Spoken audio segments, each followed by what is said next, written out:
我是一名来自内地的港漂，本科是学景观设计，硕士是读 ESG 专业的。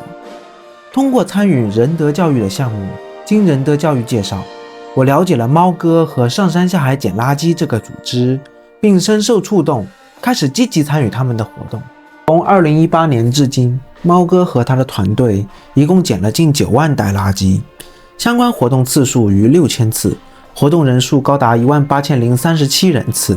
猫哥的手让香港更加美丽整洁，荧幕里那种纯粹的坚持瞬间打动了我。我想，这不仅仅是捡垃圾，于是我更深入地融入了他们。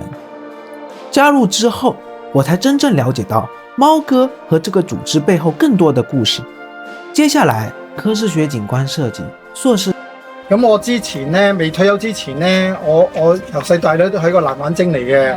如果見到佢污糟咧，嚟我露營，咁我除咗走嗰陣時攞走自己垃圾咧，我將即係露營個範圍附近啲垃圾咧都盡量攞走嘅。咁2018年我4月18號生日嘅，咁我退休之我嗰份工咧政府工嚟嘅，退到我55歲咧紀律部隊。咁離開咗之後咧，我就繼續玩啦。咁我哋就成班人出去玩，即係嗰時有班朋友嘅，咁話不如我哋開個群啦 ，Facebook 開個群咧就叫啲多啲人出嚟玩啊，多人出去玩，我哋運1轉咪得咯，唔使運3轉，即係咁樣，即係比喻係咁啦。即係你個心你要第一你當玩先，即係我成個去做呢件事嗰陣時咧，你係當運動。咁你執啲垃圾嗰時咧，就等於去玩。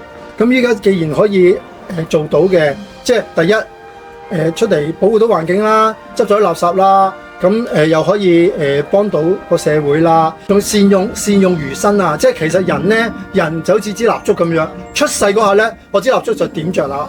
咁記得燒到冇，咁咪瓜老襯咯。善用餘生，遲早死唔好嘥。透過仁德教育的引導和項目，我認識了貓哥。他們鼓勵我去觀察、去參與、去理解書本之外的世界。當我第一次了解到上山下海撿垃圾的故事，那份純粹深深地觸動了我。這不正是 ESG 理論最質樸的實踐嗎？跟着貓哥走上海灘，聽他把撿垃圾稱為玩，把善用餘生掛在嘴邊，我才明白真正的環保不僅僅是宏大的報告，更源自那份看不慣的初心和日復一日的行動。仁德教育教會我布施，而貓哥的故事則讓我看到了行動的力量。這份由內而外的改變，是我在課堂上永遠學不到的寶貴一課。